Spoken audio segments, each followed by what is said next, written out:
Welcome to The Real with Joseph Labman. I am Joseph Labman. Thank you for tuning in to this episode of The Real, taking time out of your day to come watch this episode. I really appreciate that. If you haven't subscribed already, please subscribe for me. I'd really appreciate that as well. That's the best way you can support this channel and help me grow my content and grow this channel to where I'd like it to be. Everybody hit the like button for me on the way in on this video today. That also helps promote this video more in the algorithms, helps grow this channel more as well. Please share this content. I would really appreciate that. My guests would as well. If you would please share this episode with someone you know that maybe is interested in the topic we're talking about today. Please leave a comment below as well. We'd love to hear your guys' feedback. You can interact with myself and the guest on the panel and the live chat as well. Whatever we're talking about, just leave a comment there in the live chat. Pop in and say hello. We'll put it on the screen for you. And yeah, without further ado, let's get to the show. Welcome back to The Real with Joseph Labman. I am Joseph Labman. Hope you guys having a great Monday. Hope you're staying warm if you're in Northeast Ohio. It's back to cold and snowy. It felt like spring last week, and this week over the weekend, and today it feels back to winter. But yeah, if you're new here, please hit the subscribe button. Shout out to all these subscribers we've had recently. Appreciate you guys, and it's been great getting to know a lot of you guys too through the chat and stuff. And we've had a lot of great people chime in. So yeah, let's keep it going. But the news just keeps going on as well for the Browns. I did a show last night going back to the Cavs, reacted to the Thunder game. And every time I feel like I'm going to take a break from the Browns, here they come with more news. So let's get right to it. Mike's in here, the professional fan, who'll be back here very soon. He's got a bunch of shows. He's lining up right now, thinking about doing all things draft. So shout out to the professional fan. He said, like, subscribe, and share on your way in. Let's go. Absolutely, let's go. So we got some breaking news here on The Real, so let's get to it.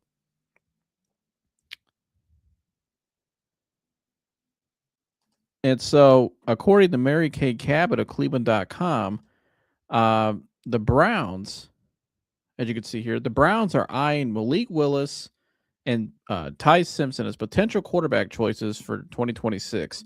And so, I'm going to get to this article here. We're going to get right to it. So, we've heard a lot of Malik Willis smoke, obviously, from the Browns recently. I reacted to that the other day. And in previous videos, there's been a lot of Malik Willis Brown smoke. But now you're hearing Ty Simpson, his name brought up as potential draft selection. And Ty Simpson's interesting because, the Browns have the 6th pick, the 24th pick, and I believe the 36th pick, Mike, if you want to put that in the chat for me. I think 39th maybe, somewhere in the mid to late 30s. So they got 3 high-end draft choices, obviously 2 first and then the high second, basically 3 first in a way. So they got 3 picks in the top 40. And so Ty Simpson's interesting because after Fernando Mendoza, he's a guy that a lot of people view as, the second best quarterback in the draft. Universally is viewed as the second best quarterback in the draft after Fernando Mendoza. Ty Simpson was a guy that I actually had number 1 on my board in the draft till about mid-season, like a lot of people did. Yeah, 39. Appreciate it, Mike. And so, he played really well to about mid-October. And then for the rest of the season on, Ty Simpson was kind of hit and miss. Wasn't as consistent, didn't look as good in some games and some of the bigger games he played in. But he's a guy who still has a lot of potential, has a lot of upside. I think Malik Willis, his height and weight, I believe is about 6'1", 6'2". Ty Simpson, let me look up his height and weight real quick. I think, he looks like a bigger guy. He's a little mobile. He likes to sit in the pocket. 6'2". Yeah, so Ty Simpson, 6'2". 6'2", 208, right? He's a junior out of Alabama. And, again, he's a guy who, till about mid-October, looked like possibly a number 1 overall pick type guy. And then for the rest of the season, just didn't have that consistency. But he's a guy that the Browns are definitely eyeing, according to Mary Kay Cabot. And they're also eyeing Malik Willis. And there's been a lot of smoke about Malik Willis recently. And I've broken a lot of that down right here on the show. Even back to the other day, you remember this report here from Mary Kay Cabot. And I'll put this full screen for you guys. And she's mentioned Malik Willis's name quite a bit. And right here, I will put this up for you. Let me get this out of the way. It says, I believe the Browns will do their diligence on Willis, just like they will for any other quality veteran quarterback coming available this offseason. They have already stated that they'll scour the market for the best quarterbacks in their bid to field the best one possible in 2026. Willis was a quarterback I really liked when I studied him at the Senior Bowl in 2022, and I talked to him there. I wrote a column that week saying the Browns should draft him with their first pick and develop him, right? And it went on, and then Zach Jackson, the Athletic, put out a report last week as well, talking about Malik Willis as a potential option. He put a report here about Malik Willis and his development under Matt LaFleur. And then he went on to also put in the article, after Malik Willis' strong showing in the start against the Ravens in December, the Athletics' Ted Nguyen, I believe, Nguyen, I don't want to mispronounce that, Ted of the Athletic, excuse me, wrote that Willis' standout traits are his deep accuracy, ability to run in the pocket. The last trait could be the most important. Willis looked poised and unfazed by pressure, and he's exceptional manipulating the pocket, which is a rare trait. And again, then he went on to talk about the Browns are undertaking a most complete offseason reset starting next month. So getting a quarterback with a known skill set and presumably a high ceiling at the centerpiece could be a good place to start. The Browns under general manager Andrew Berry are known for backloading contracts, even with the Browns needing to restructure Watson's deal to become salary cap compliant and rebuild the offensive line and wide receiver groups. They can be a real bidder for Willis if they choose to. With 4 of the first 70 picks in this year's draft and 2 first-rounders, the offensive rebuild picks up in April. And so this was from Zach Jackson last week, talking about how they've shown in the past they like the backload contracts, right? They like the backload Watson's deal and reconstructure that. And they can help them rebuild the offensive line and wide receiving core. But also, the biggest thing there, like you said, they could be a real player from Malik Willis if they choose to be. And so now, according to Mary Kay Cabot, this is the breaking news, he's on their radar. And so here's the article from Mary Kay Cabot that just came out about an hour ago that's starting to make waves everywhere. And this article, you can see right here, it says, get on my right screen here, excuse me. It says the Browns have Malik Willis and Ty Simpson on their radar as they explore external quarterback options. And so I'll read the article here. We'll go piece by piece. It says Packers backup quarterback Malik Willis and Alabama's Ty Simpson are among the external quarterbacks on the Browns' radar, with the NFL Combine kicking off Tuesday. So this Tuesday, tomorrow, the NFL Combine kicks off. So obviously a big week ahead for scouting. And free agency starting in 2 weeks. And free agency starts March 11th, the Wednesday. So it'll be 2 weeks from Wednesday is free agency. It says, question is, will they move forward with Deshaun Watson and Shedeur Sanders as their top 2 challengers for the starting job this season? She goes on, if the Browns determine that Watson or Sanders can win for them in 2026 with a bolstered supporting cast and new head coach Todd Monken, they'll compete for the job in the offseason program, beginning the offseason program in April, with one of them emerging as quarterback 1, right? And then in the article, she went on to talk about how Malik Willis is a guy that they would definitely look to add. And I will get more of that article put up here in a second. But again, you're hearing from her that he's on their radar. Both of them are on their radar. And so, again, the fact that this is coming out now and solidifying it, Mike says, I think I'd be more willing to take a swing at Simpson over Willis, believe it or not. Willis still gives me a bit of a pause if they go a quarterback, of course. So Mike said he'd rather go if they choose to look for an external option. Mike said he would rather go with Ty Simpson over Malik Willis. And that's interesting. So, like, my thoughts on that, Mike, would be, I get where you're coming from for sure. I like Malik Willis as well. You know, I like Ty Simpson as well. I think they both have good upside. You know, I think for me, my thing is the thing with Malik Willis, he's been developed, right? He's been sitting behind Jordan Love for a little bit. He's been developed by Mike LaFleur. You know, there's a lot of things where I feel like he's ready now to take a leap. Can he be the next Sam Darnold, where Sam Darnold went to San Francisco and sat there for a little bit, got out there and shined when he had his chance and showed potential, and then he eventually got his chance in Minnesota and balled out, and then got paid with Seattle. Now he's Super Bowl champion. So I think Malik Willis has a chance to do that. I like what I saw on tape from him, right, in the season, especially in that Ravens game and some of those games at the end of the year. like I mentioned on my show the other day, though, 2 weeks ago, I was like, yeah, I think Malik Willis could be really good. I think it'd be great. Go get him if you want him. But the more I thought about it and I watched more of his tape and stuff, I'm like, well, I had to kind of remember too that, like, when he takes over now, defenses are now going to be scouting him. They're going to have scouting reports catered around stopping and slowing him down because he's the starting quarterback wherever he goes. And so that's going to be one area where I agree with you with the bit of pause. And I think also too, I don't want to overpay for him. I like his upside. I know quarterback's the most important position, but if you're the Browns and you got to rebuild your offensive line, you got to rebuild your receiving core. You need another tight end. You probably need 2 more tight ends. Probably got to draft one and bring one in because Njoku's out. You may need another running back, just to give you some more depth there outside after Judkins and Simpson. Like, you got a lot of things you're overhauling your whole offense, like everybody's saying there, like Zach Jackson said. So that's where I think, Mike, a guy like Ty Simpson, if you believe they're both equal in terms of talent right now, right? And maybe one guy's a little more developed than the other right now because he's been sitting in the NFL for a little bit. He's gone through the process and he's a little older. But you believe Ty Simpson has just as much upside, if not more, and could run the offense maybe more effectively, possibly, then I agree with you. You go with Ty Simpson because he's going to be on a rookie deal. You can mold him into who you want him to be. Now, if you go with Ty Simpson, that kind of reshapes a lot of things and what you do. And number one, like she mentioned in this article, where do you take Ty Simpson? That's going to be the biggest thing I want to know.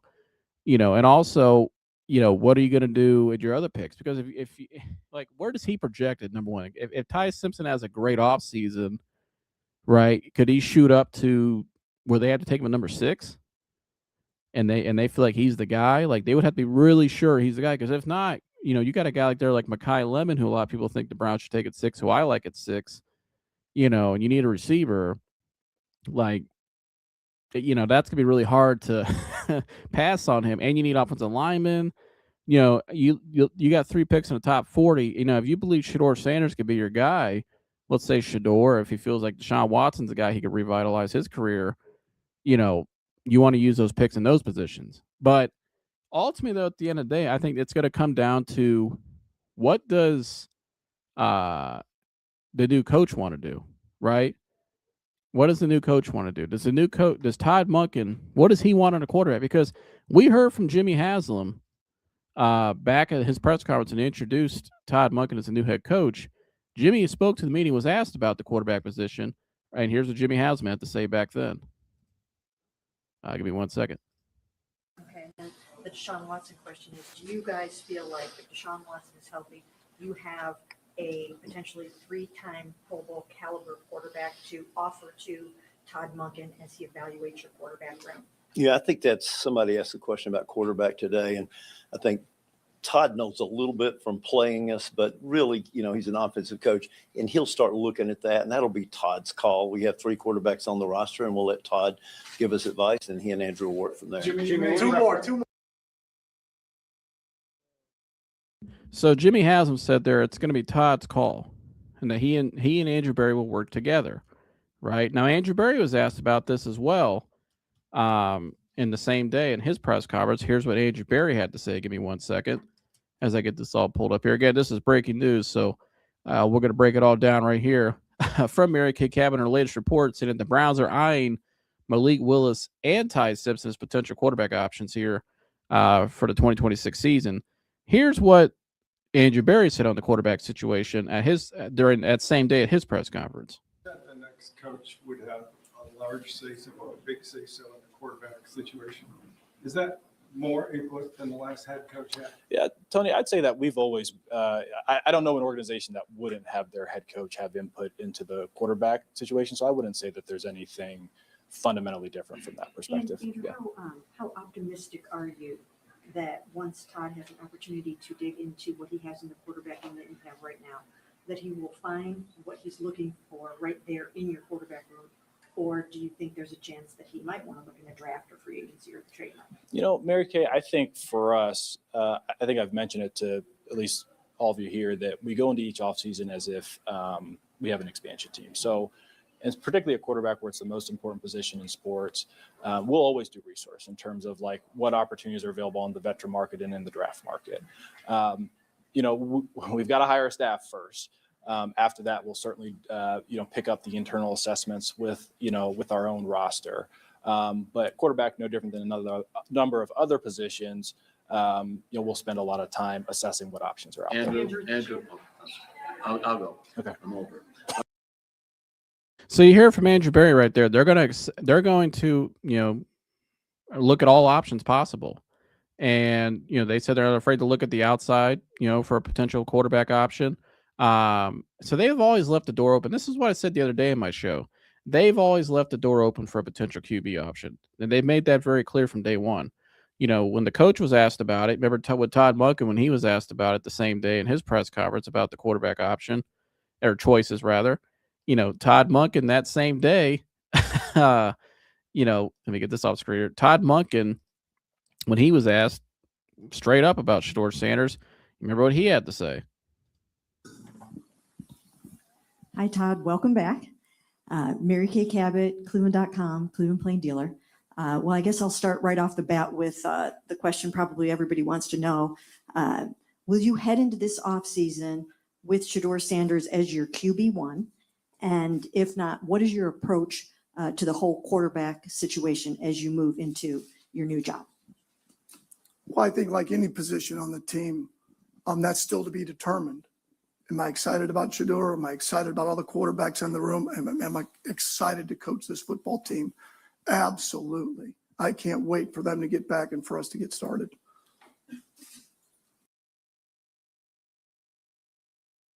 That's what Coach Monken had to say, and he wasn't very committal. He was very nonchalant. He didn't really. He just said he's excited about the guys he has in the room and getting to work with them. But again, they've left all their options open, and so let's go back to this article now from Mary Kay Cabot, because there's a lot of things in this article I felt were kind of key parts. So let's get right back to it. Let me get this on the screen for you guys here. Again, if you're new here, please like, subscribe, and share. Welcome in to all the viewers right now. We're breaking down this news report here from Mary Kay Cabot that the Browns are eyeing. We'll get that back on the screen for you. Are eyeing Malik, Willis, and Ty Simpson as potential quarterback choices here for 2026, looking externally outside the building. And so going back to this article now with Mary Kay Cabot, and let's zoom in here for you guys. Again, we are on the fly here. But again, so we left off right here. It says, question is, will they move forward with Deshaun Watson and Shedeur Sanders as their two top challengers for the starting job this season? She goes on in the article, the Browns determined that Watson or Sanders can win for them in 2026 with a bolstered supporting cast and new head coach and Todd Monken. They'll compete for the job beginning in the offseason program in April, with one of them emerging as quarterback one, right? And then she went on to say that, but the Browns GM Andrew Berry and Todd Monken, as we both just heard there, have both stated that they'll look outside the building for quality starters in the draft, free agency, and trade market, right? And that's what we just heard them say right here in those clips I played. And you heard what the owner said, that he's going to leave it up to Todd Monken and he'll collaborate with Andrew Berry. So, according to Jimmy Haslam, he won't be meddling in the decision, right? Which people have questioned in the past. He's leaving it up to Monken, and Monken will collaborate with Andrew Berry. And Andrew Berry said they will gladly, he will obviously look to what Todd Monken wants. And so, and the article goes on. It said, in the case Watson has been fully cleared for all football activities since November. He started throwing in Florida earlier this month, and looks like his old Pro Bowl self. He also performed well during his 3-week practice window in December when the Browns wanted to see how far he had come after his second Achilles repair in January of 2025. By some accounts, he was the most talented quarterback on the field, which included Sanders, their 2025 fifth-round pick, and Dylan Gabriel, their 3rd-round pick. So, and this came out a couple weeks ago, we heard that in the news, that a lot of people in the building felt like when Deshaun got back out on the field in December for that 3-week practice window, he was still the most talented quarterback out there, over Sanders, over Dylan Gabriel. Now, I find that interesting that leaked out. I don't know if that came from people who were on the previous staff, the coaching staff, right? Or is this people that are still in the building now? I would be curious about that, because she said there was people, by some accounts, it says he was still the most talented quarterback in the field. Was that from players on the roster? So I'm curious where that came from, because if it's people still in the building, then I think that says a lot that they're definitely gonna be looking to the outside to bring another quarterback. If they don't believe Deshaun Watson, or even if Deshaun Watson, they believe can't get back to his former self, then they still may look to a guy like Ty Simpson at that time. Let's bring in a draft a guy and bring some competition. Now, what does that mean for Shador Sanders? I don't know if that's the case. No, I think Shador. I want to see Shador with better coaching. I think the longer Shador gets away from where he was in college and stuff, and after his first season in the NFL, and I think now with a guy like Todd Monken, who's a proven quarterback developer, I think you'll get the most out of Shador, and you'll see what he really is in the NFL. Can he be? Do I think he has potential to be at least a serviceable starter in the league? Yes, I do. Now, he has more potential to be, I think a really good starting quarterback in the NFL. I think he has really good accuracy. I think he can push the ball down the field. I think he is a very confident guy. He still needs a lot of work.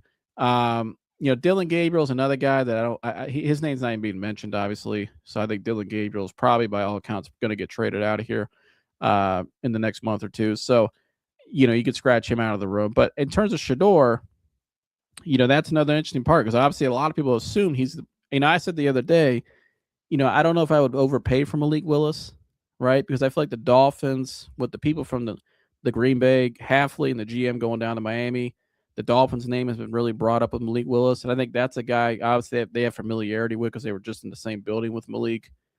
I could see the Dolphins possibly overpaying for him. So, I don't know how far the Browns want to go in terms of paying. Now, like we saw what Zach Jackson said earlier, they've kicked the money down the road before, restructure Watson's deal. That may not be an issue, but how far are they willing to go? Because you also have to rebuild your whole offense in a way. You need linemen. You have no offensive linemen under contract right now. You need wide receivers. Like, how far are they willing to go in that race for Malik Willis, right? But if they're not willing to go that far, I say your best option still is probably Shador Sanders, just because of the upside. Deshaun Watson, I can totally see he probably was the most talented guy out there, because this guy at one point was one of the top 5 quarterbacks in the league. Now, granted, that was 6 years ago, before all the stuff happened, the allegations and the injuries. But, the guy still has something in there, I believe.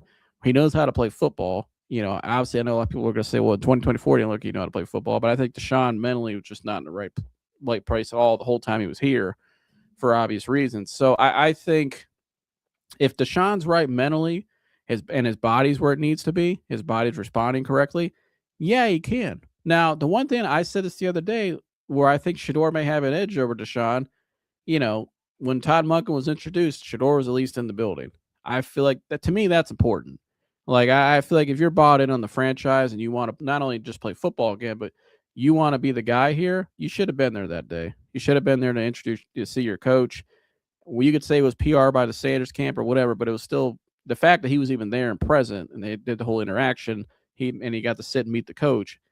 That's a good first step. I think that probably gave him an edge in my eyes, because if I'm somebody who's building out a culture, a program, I want the guy who's most committed to the organization, right? He's in the building. He's there. He's present. Deshaun Watson's overseas. He's getting tattoos. I saw he had some tattoo thing where they basically had to put him to sleep, and he had like 4 tattoo artists rework his whole back. Crazy tattoos on his back, by the way. Shout out to those tattoo artists. They did a hell of a job. But, he's been overseas. He's been down in Florida. He has been present. And I think Deshaun wants to play football again. But does Deshaun want to play football in Cleveland? That's a whole nother question itself that I haven't heard. And obviously, he doesn't have a choice. He's under contract, and not a lot of people are going to take a flyer on him, if any. But I just don't know if he has the same buy-in to be the quarterback for the Cleveland Browns anymore. I don't know.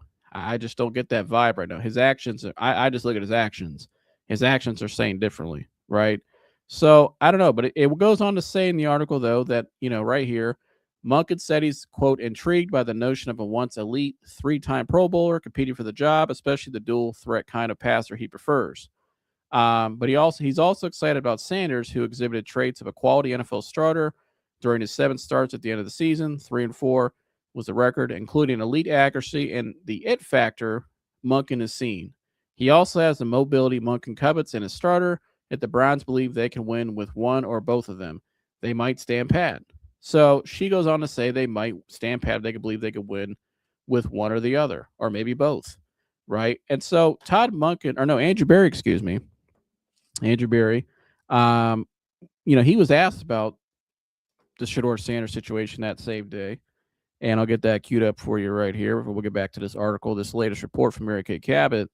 But Andrew Berry, he spoke about Shedeur and what they see in him. And obviously, I believe when they did the whole interview process with Todd Monken and all the other coaches, they asked every single one of them, what would kind of be your plan to develop Shedeur Sanders, which I think was kind of part of, they want to know, I think they believe they can get Shedeur, they can get something out of Shedeur. They believe he could become their guy. And I think also it was a good exercise to see kind of what would your plan be just for a young quarterback in general, which is smart on their end because that's most important. Because that's kind of where they are. But here's what Andrew Berry said about Shedeur Sanders when asked at his press conference that day. It was reported that one of the questions, one of the testing questions or assessment questions was, what is your plan or how would you develop Shedeur Sanders? I guess why was it important to include that question? Is that maybe indicative of the organization's hopes for him? So when we talk about player development, one of the things that we wanted to get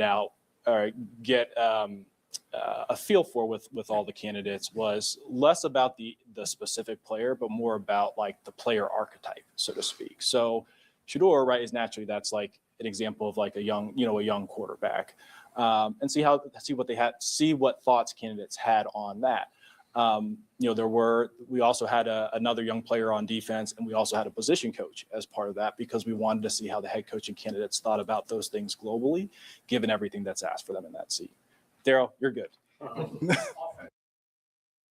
And so you heard what he said there. I kind of basically what I just said. They believe Shedeur Sanders can be their guy. They believe he can, if they would, they could develop him more and he could become what they want him to be, or they would hope he would be, right? But I think they're definitely leaving all their options open. They're not committed to any one person or any plan. They're just leaving all their options open. And I'm just really curious too. The more I sit and go back to this report that just came out, the other day I said that, and it was reported as well, that right now, since Todd Monken took the job almost a month ago, as soon as he got in that office from day one, he evaluated that whole roster, but he especially evaluated the quarterbacks in his room. And he's probably been watching a lot of tape. And once he got his staff put together about 2 weeks ago to finalize that, him and the OC and everybody, they've been sitting in there, getting their draft plan together, getting all their scouting together, but they're also, him and the OC and the quarterback coach are probably really sitting there and have watched a ton of tape on Sanders this past season, and Deshaun Watson and his time in Cleveland, and just really evaluating everything. And so I think the fact that this report, because I told you guys the other day, I said the closer we get to March 11th, which is the start of free agency, and then you got the combine starting this week, the more we get closer, the more we'll hear things of what they're really thinking. And voila, 2 days later, not even 48 hours later, here comes this report from Mary Kay Cabot saying that they are eyeing, they had Malik Willis and Ty Simpson on their radar as potential quarterback choices, right? So I think that kind of tells you, in my eyes, if I had to make a guess, that they're still not sold on what they have in the room. That Todd Monken believes, yeah, I probably have a plan for one of these guys, but I kind of want to see what else we have out there, right? And, she says right there in that article, Monken said he's intrigued by the notion of the once elite 3-time Pro Bowler, compete for the job, especially with the dual threat kind of passer he prefers. And that is something he prefers, is that dual threat ability. He prefers that. And she said right there that Shedeur Sanders has enough mobility and elite accuracy and the it factor that Monken is seeking. So both choices in the building are interesting, but they're still leaving their window open to go out. They're leaving the door open to go out and explore other options, which that's what they are doing. They just said it today. That's what they're doing. But she said they'll continue, and the article goes on, but they'll continue to scout the top quarterback prospects in the draft and look for starting caliber veterans of free agency and the trade market even, which that's interesting, which is bearing down upon them. So, a trade market is interesting. Kyler Murray's a guy who's going to possibly be traded. I think will be traded.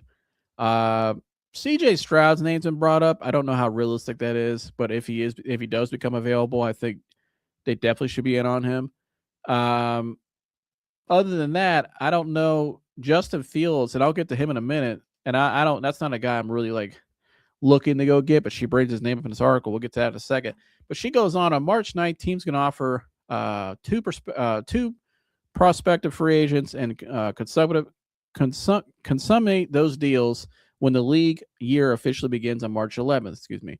Willis is arguably the top quarterback on the market, and the Browns will do their due diligence and inquire about him. So they will inquire about Malik Willis. That's for sure. They're already doing it. They already know plenty about him because they were poised to draft him in 2022 before they made the blockbuster trade for Deshaun Watson, in which they shipped their number 13 overall pick that year, along with 2 first-rounders to the Texans for the 2027, or for the 2027, for the 2017 number 12 overall pick out of Clemson. So she says in this article that the Browns were poised. It sounds like they were going to draft Malik Willis. And that's funny. That's the first draft Mike and I ever covered here on this show, was that year in 22. And that whole process was crazy. I remember that March, I started the show April 2nd. We started really breaking down the Browns that month and really in May.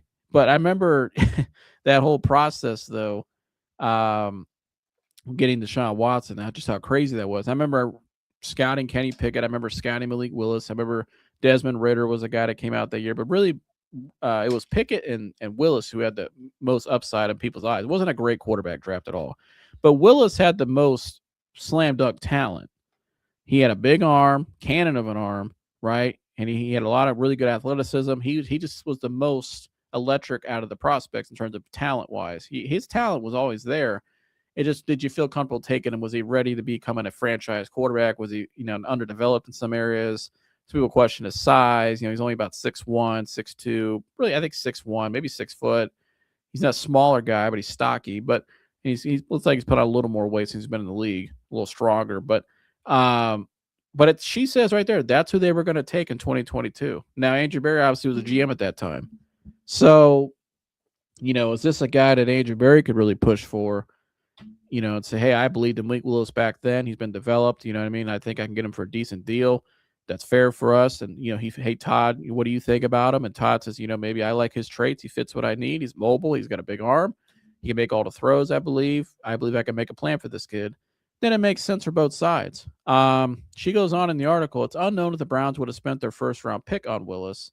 Okay, so she says it's unknown if they would have. Although up here she said they were poised to draft him in 2022. So they were going to draft him regardless. Now, would they have spent their first-round pick on him?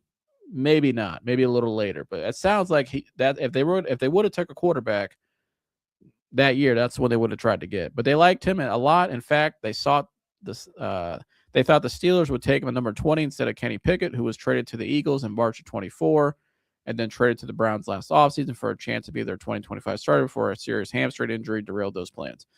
She goes on. Willis, drafted by the Titans in the 3rd round out of Liberty that year, was traded to the Packers before the 2024 season, where he served as the backup to Jordan Love the past 2 seasons. But the dual threat, Willis performed well in relief of Love last season, catapulting himself to the top of the free agent market, where he'll command a lucrative multi-year contract, possibly in the $25 million to $25 to $30 million a year range. Excuse me, if I could spit it out. So $25 to $30 million is what they're looking at to possibly pay him.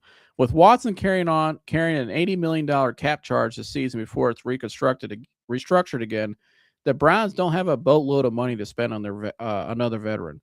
But at the age of 26, Willis could be their long-term answer and worth the money.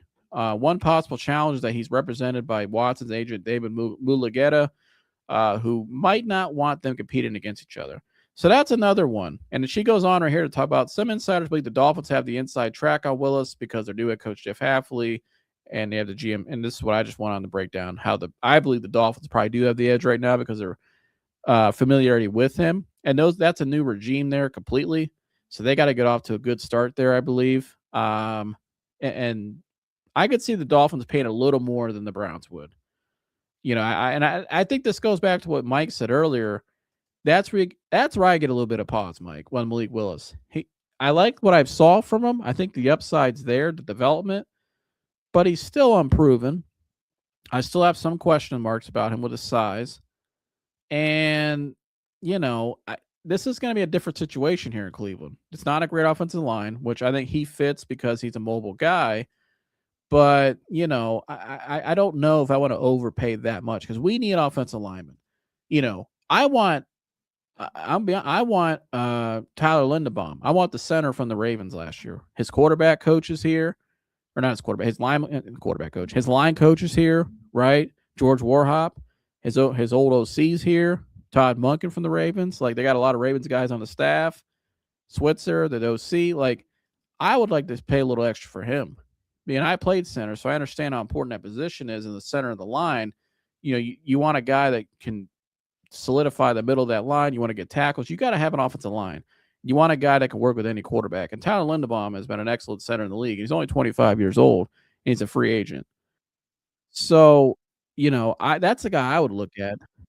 And I'd rather pay him. I don't know if, and I get quarterback's the most important position in sports.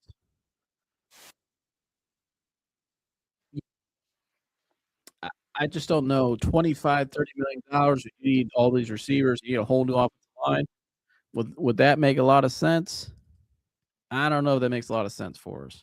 That may be pushed a little too far. And I think that might go up because, like she mentions there with the Dolphins, they're number one, you got the agent part of it.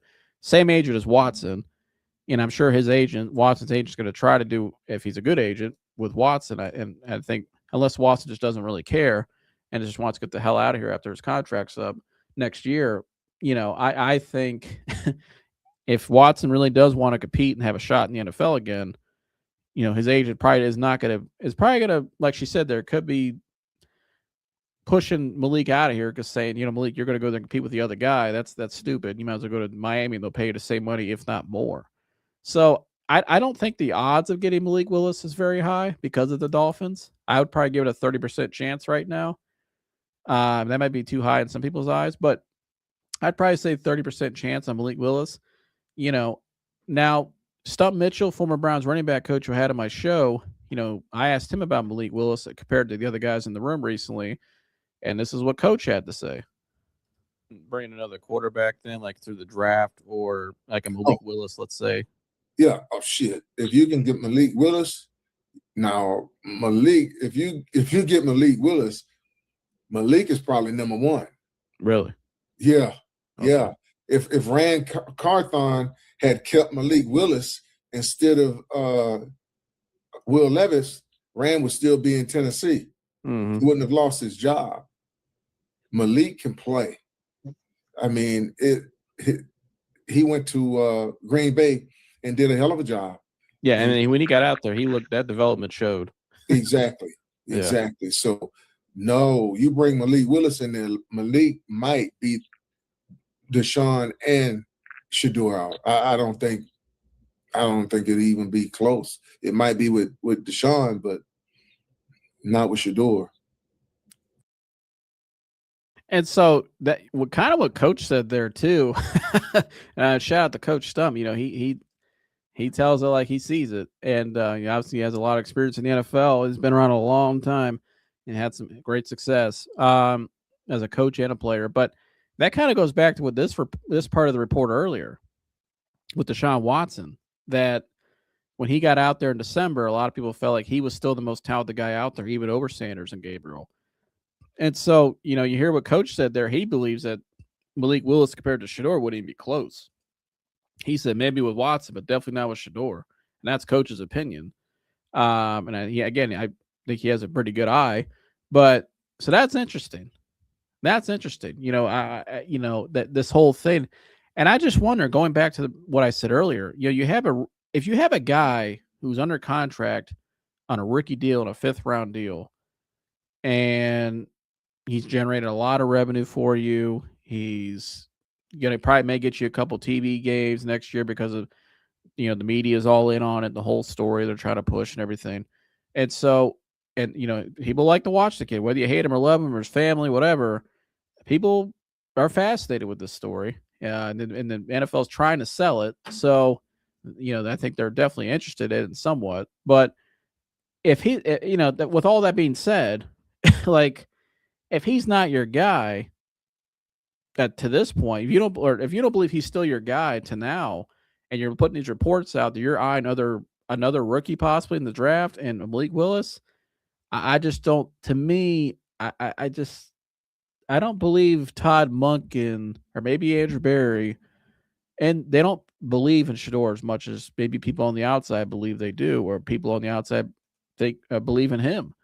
I just feel like I find it odd. I mean, you could say they're exploring all their options, but you know, again, if you have a guy in the building that you believe has potential to be your guy, and he's already got a year under his belt in the NFL, why not just commit to him in a way and maybe bring another veteran quarterback, or just you have your guy in Watson to see what you got with those two and put all your money in the line in the receiver room. But again, I keep saying this. I keep telling you guys, why do I think it's important these reports have been coming out the last 2-3 weeks? Because I don't think they're sold on either of them.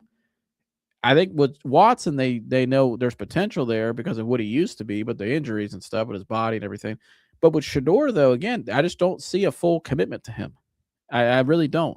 And I think they're looking to possibly look somewhere else. And she even brought up names in this article. Well, she goes on to talk about right here, any veteran quarterback under consideration have to exhibit more upside than Watson, who's hitting the final year of his 5-year, $230 million contract. But look at these names she brings up here. And two of these I brought up the other day, Jones and Murray, as potential options. Other veteran quarterbacks set to become available are Kyler Murray and Justin Fields. And the Browns will look into all of them. So she says right there, the Browns will look into all of them. Kyler Murray, Justin Fields, Mac Jones. They're exploring every avenue. Now, that goes back to what I just said. They're not sold on anybody in their room. And when they're out there looking to explore all options, that just tells you that, it goes along with the report she said earlier in the week that they're trying to find the best potential option for 2026. And, and that's it. I think, again, I said this the other day, Todd Monken's not, he has no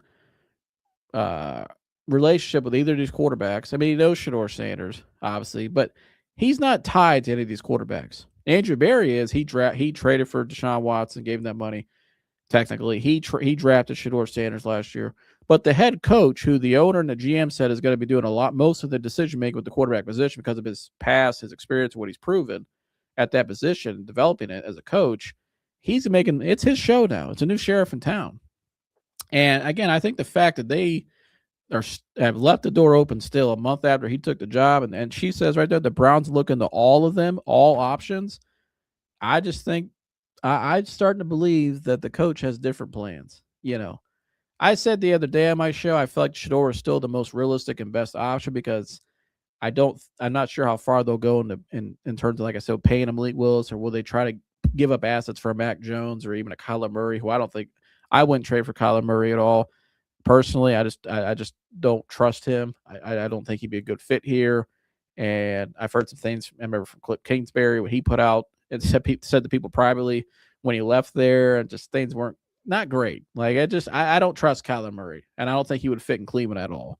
But is he talented? Hell yeah. He was always talented, but I don't think he's an NFL quarterback long-term consistent because of his size. And I think we've seen a lot of that. And I think he's just also just some other things I question as well. But, Justin Fields had the talent, but Justin Fields I love Justin Fields, the person, great guy, former Buckeye. I always rooted for Justin Fields. He was one of my favorite quarterbacks in college, in the last 20 years. I love Justin Fields.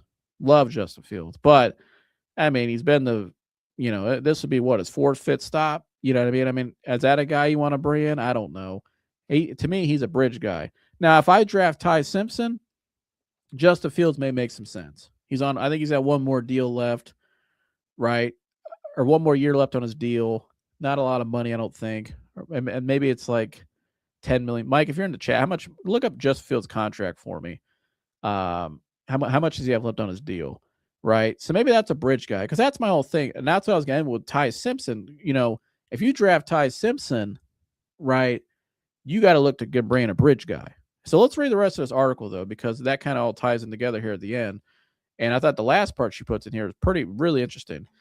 She said they might also inquire about 49ers backup Mac Jones, who could be acquired in a trade if someone makes San Francisco an offer they can't refuse. Obviously, Jones, she goes on to about he was the number 15 overall pick of the Patriots, went 5-3 in San Fran last year, relief of Brock Purdy. He's 27 years old. He's gone 25-32 in his 5 seasons. If the Browns acquire a veteran, it will be a quarterback who has potential to be their quarterback of the future and not a 1-year rental. So, and I'm gonna come back to this because I believe, because right here, here's the next part. I thought this part of the article was fascinating. I think this was probably, to me, this stood out to me the most. As for Simpson, right? Ty Simpson, potential draft prospect. As for Simpson, the Browns will consider him at number 6 or even number 24 or number 39 if he lasts that long. Widely regarded as the second best quarterback in the 2026 class behind Fernando Mendoza, who will go number 1 to the Las Vegas Raiders. Simpson has plenty of potential, but has started only 15 games at Alabama and will turn 24 in December. But during the first 8 games of the season, he threw 20 touchdowns against only 1 interception and completed 67% of his attempts. After suffering a back injury midseason, he threw only 8 touchdowns against 4 interceptions down the stretch, completed 6% of his attempts. Alabama also didn't have much of a running game, and he was pressured on 30% of his dropbacks. And I'll say this about Ty Simpson. You asked Mike this. Go watch my show back in late September, October. There might have been maybe on Mike's show or mine, when we talked about the future of some of the draft prospects, even privately. You could ask, Mike would vouch for that. At one point I had Ty Simpson number 1 on my board over Mendoza. And again, before he got hurt in mid-October, I thought Ty Simpson, I thought he had the best even with Mendoza. I thought his game, telling Mike, I said, Mike, I watched this guy. His game translates to the NFL more than any other prospect in this draft. And I know Todd McShay was another guy who was really high on him at that time too. Just his eyes, his eyes were always really good for a quarterback, looking off the safeties, and just his accuracy, some of the throws he made, stepping in the pocket, had a little mobility, could get out when he needed to and extend plays. I thought Ty Simpson before that back injury looked great. Now, down a stretch, he wasn't very consistent, and that's where a lot of people looked at him like, I don't know, but he had a back injury, they didn't have much of a running game, like she pointed out there. And you watch Alabama, a lot of that you could see, he was pressured a lot. Alabama became very one-dimensional, and a quarterback with a back injury, that clearly hindered him. We remember in 21, we saw Baker Mayfield, his injury, how much that hindered him. And a lot of people gave up on Baker and said he was this and that. I don't know. They would have to Ty Simpson would have to really blow them away in the offseason program, right? With the draft, with the combine this week when they're going to meet with him, with his pro day coming up, when they fly him in for private workouts in Cleveland, like he's going to have to really blow them away. But I think I'll be honest with you guys, if I'm Todd Monken, he may look to that option, because what Todd Monken's thinking is, I get a guy, he's on a rookie contract, so we can use a little more money in other places in line. We need linemen, we need receivers, right? And so we can't draft all of them, so we got to spend some money for agency and get creative in trades, right? Ty Simpson, he's got to be on a rookie deal. He's 6'2", 6'3". He was accurate when he was healthy. He has some of the mobility that I think is good enough for Todd Monken. If you like the kid personally, the traits he has, you feel like he fits what you're looking for. I could see Todd Monken said, I can get off to a fresh start here as the head coach. This is my team now. I get off to a fresh start with a rookie quarterback that I can mold in who I want him to be. Just like, and he's also 24. He's a little older, so he's a little more mature. But that's kind of, Bo Nix with Sean Payton. You know what I mean? That was kind of the same thing, right? Remember when Sean Payton took over in Denver? They immediately brought in Bo Nix, who was an older quarterback, had a lot of experience in college. Now, he doesn't have the same amount. He only started 15 games at Alabama, so he doesn't have the same experience as Bo Nix. But in terms of the age, right, the prospect kind of, it could be similar. And I think, Sean Payton, that's why he took a guy like that, because, he was a guy I could take over. It's my team now. I'm the CEO. I'm the leader. I can bring a quarterback in here, a rookie who I can mold into who I want him to be. So that's how I see it personally. I could totally see the coach, looking to want to bring in his own guy. And so let's get some of these comments here. Mike says $20 million guarantee for Justin Field. Yeah, Justin might be Audi 5,000. Yeah, I'm not interested in Justin Fields. Now, if you draft Ty Simpson, Mike, who could be the bridge? Will they bring in a bridge quarterback, a veteran bridge? That's what I want to know. Because would I trade for Justin to be that guy? Probably not, because it's too much money. I'm not doing that. So, yeah, Justin's out of my board too, Mike. I agree with you. Truth Teller Maxwell, good to see you. Not going to lie, sounds like Shador in college. No run game, low interception rate, high completion percentage, and he suffered from a back injury. Yeah, I mean, in terms of that, having no run game and low interception rate and high completion percentage. Yeah, I mean they're similar there. I think their games are a little similar in some areas. But again, I think it's going to come down to what the coach wants. Like, what is who does the coach feel like has the higher upside? Again, he's the one making the decision. We heard from Andrew Berry and Jimmy Haslam. It's Todd Monken's show. Who does Todd Monken believe can run his offense? Who does Todd Monken believe he can get the most out of, has the highest upside? That's what they're going to determine. We have tape on Shador of 7 games. Granted, wasn't the best. Not saying that's the end all be all. It's a 7 games. You have his college tape, and they obviously he scouted him in college, scouted him in high school even too, when he tried getting him to come to Georgia, or at least brought him on a recruiting visit. So I think there is some similarities. I think there are some differences in their games. I think Shador's probably a little more aggressive. Shador likes to push the ball down the field. He likes to be a little bit of a gunslinger. So how much is that something Todd Monken likes? I don't know. It's going to come down to what the coach wants. Q-Dog, good to see you, brother. Sanders or Watts will be the start. Will start this season. There was no Simpson or Willis. There was Simpson or Willis be on the Browns. You out here reaching. Sanders is no different than a rookie. He played only 7 games.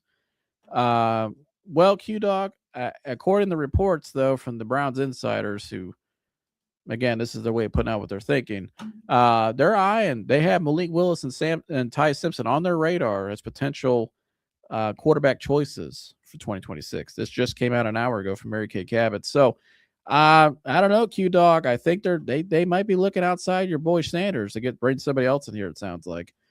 Shador and Ty have the same measurements and age. It just seems like you're drafting the same guy again, but just a lot earlier. Yeah, I mean, I get what you're saying, Truth Teller Maxwell. I think they see Ty Simpson maybe a little different. I don't know. Again, it's going to come down how they see him, how they view the two. Because I agree with you in terms of like this. From this perspective, right? Maybe it's me. Would you say Ty and Nussmeier are similar?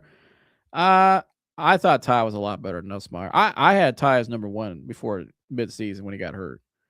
I even had him over Mendoza. That was me. So that's how I had it. But I think he's much better than Nuss. Nussmeier is a lot of, Coach Nuss's son. He has a lot of upside. I'm sure he's developed has some good development with his dad, who his dad is, but I thought Ty was a lot better. If some of the throws Ty Simpson made before that injury were NFL throws. I mean, this guy, laser accuracy, the way he stepped up in the pocket. I thought his game translated to the NFL more when I watched him. And I thought when I saw him, he's about 6'2", 6'3", bigger stature in the pocket. He can make all the throws. He was very accurate. He had really good command out there, I believe. He was very poised. It wasn't until he got hurt, and I think when a quarterback's playing hurt, I think he was probably got in his head a little bit. Again, like they didn't have much of a running game. He had to play hero ball a little bit, and I think that's why he kind of just digressed as the season went on. But I thought he was much better than Garrett Nussmeier. Now, Garrett Nussmeier is talented. I think Garrett Nussmeier is probably like, 3rd round guy, maybe somewhere in there. Somebody will take a flyer on him, kind of like Dylan Gabriel.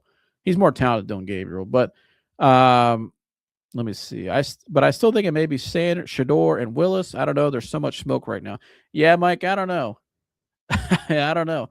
I think, Mike, we're going to get outbidded for Willis. I think Willis is going to end up with the Dolphins. And I think it's going to come down to Shador or Ty Simpson. I think that's where this is heading. And that's all going to come down to what the coach wants. And again, Todd Munkin's not tied to Shedeur Sanders. He wasn't here when they drafted, so technically he could move off of him if he wanted to. Now, you would have to be really sure, though, because like she says right here, here's the thing with Ty Simpson. Do I want to use my number 624? Do I feel like he's worthy of being a top 40 pick? Do I think he's worthy? If he starts shooting up boards and other teams get fascinated with him, is he worthy of number 6 or 24 even? Is he worthy of a first round pick? I think if Ty Simpson has a good combine and everything, and his good off season leading up to the draft and a good pre-draft process, I think based on the tape, what he showed before his injury, I could totally see him being a late round pick, at least a late first round pick. Now, number 6, that's tough because you need receivers and you need offensive linemen. So when you take Ty Simpson, if you say we're taking Ty Simpson number 6, you're saying he is definitively, in our eyes, he's going to be our guy, and we believe he's better than Shedeur Sanders, right? But if it's similar, if it's not a wide margin, or maybe not at all, in their eyes, again, I don't know. We'll find out more what they're thinking as it goes on.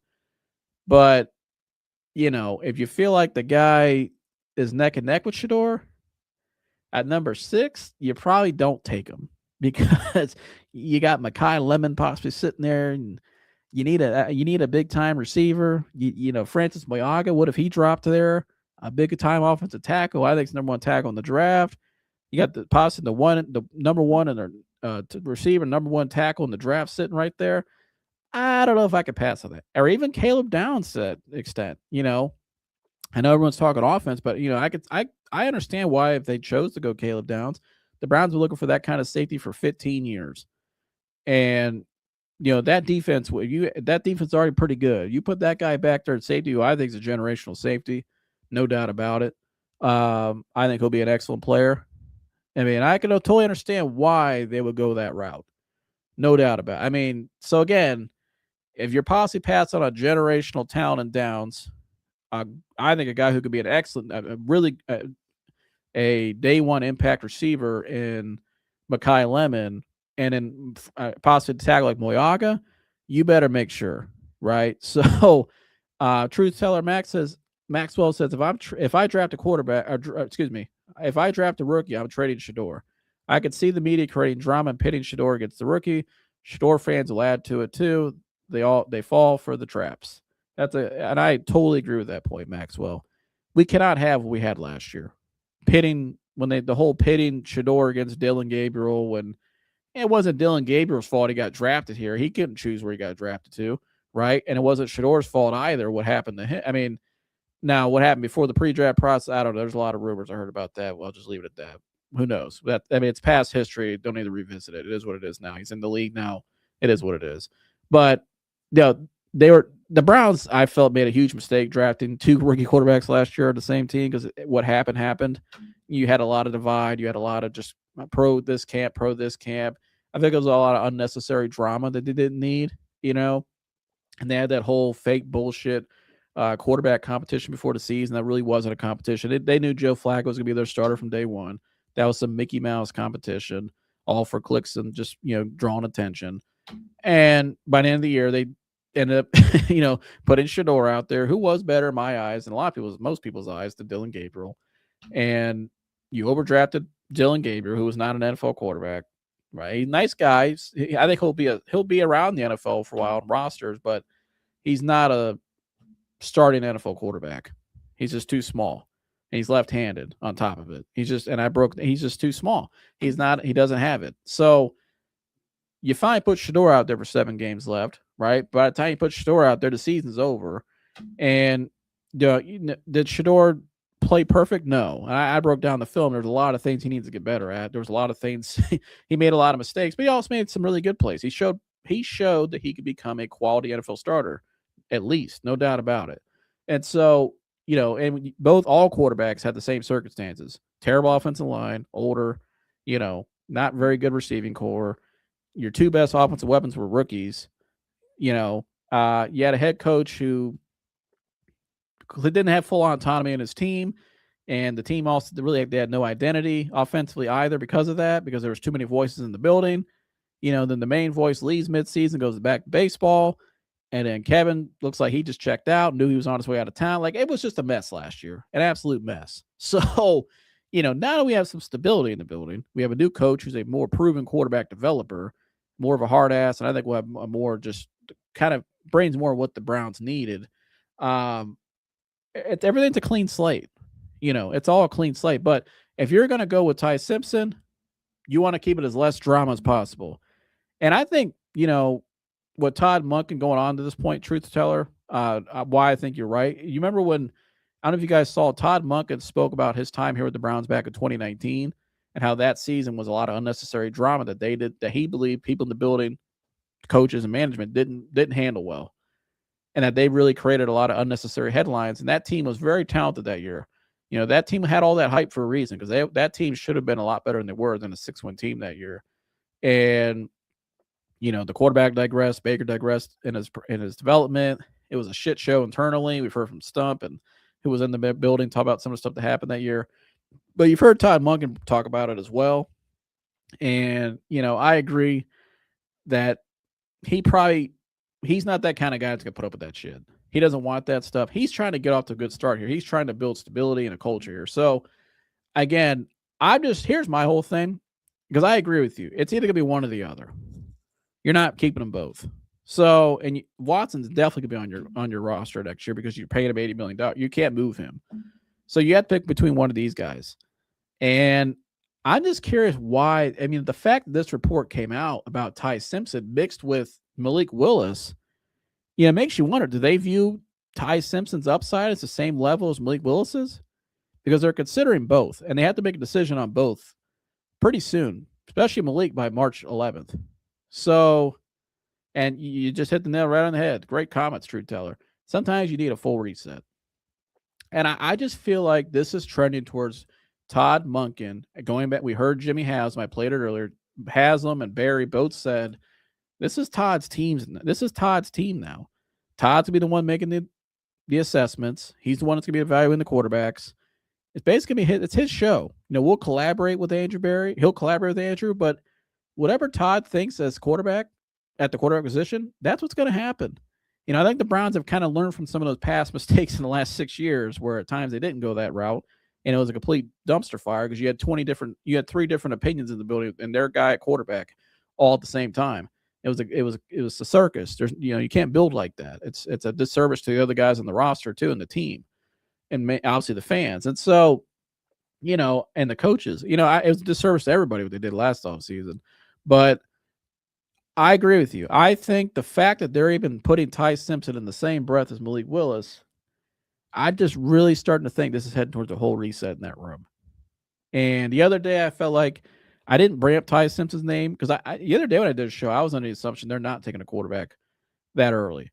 But here we are with new information. Things have changed. They really believe Ty Simpson, it sounds like, has potential to be that guy. The fact that they're considering him at 6, 24, and 39. So, I think that's a big part of it.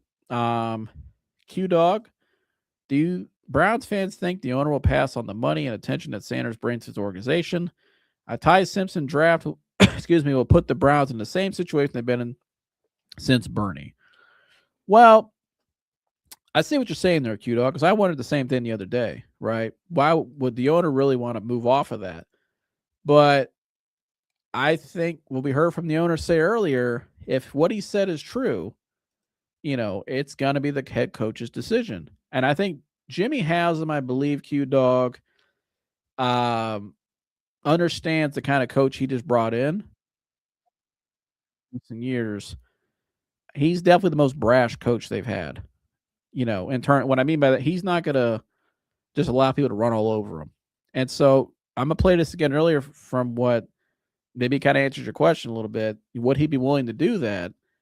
I think if the coach says he wants this guy instead of Shador, it sounds like he may do that. Here's what he had to say. Watson question is, do you guys feel like if Deshaun Watson is healthy, you have a potentially 3-time Pro Bowl caliber quarterback to offer to Todd Monken as he evaluates your quarterback room?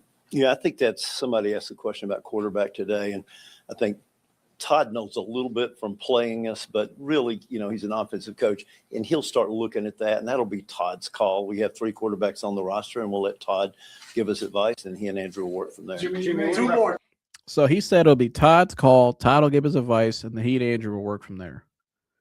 So, and again, here's the thing you got to remember too, Q-Dog, brother, these guys, these billionaires, they think differently than all of us, right? It's a business for them. This is just a hobby for a lot of them. This is a business.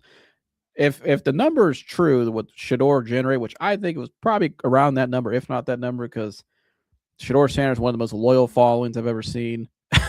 And his jersey sales was through the roof for most of the year. And that's just one part of the revenue on top of all the other stuff as well. There's a good chance he's made up most of that Watson contract to Shedeur this year. Right. And that may have been just his only goal. You're right. Let's see what this kid has. Let's see what his potential is. Do we feel like it's enough to move forward with? Remember, I told you guys for the season, Q-Dog, I told you guys Shedeur, I believe, was mainly drafted for that reason.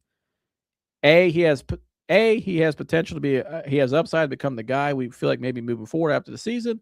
But B, when the season goes south, because the Browns knew they were going to be shitty last year, we'll throw him out there right in the middle of the season. It keeps us in the media, it keeps us in the headlines, it draws revenue, right? And that's exactly what it did. It did exactly what business-wise, I think they were looking for.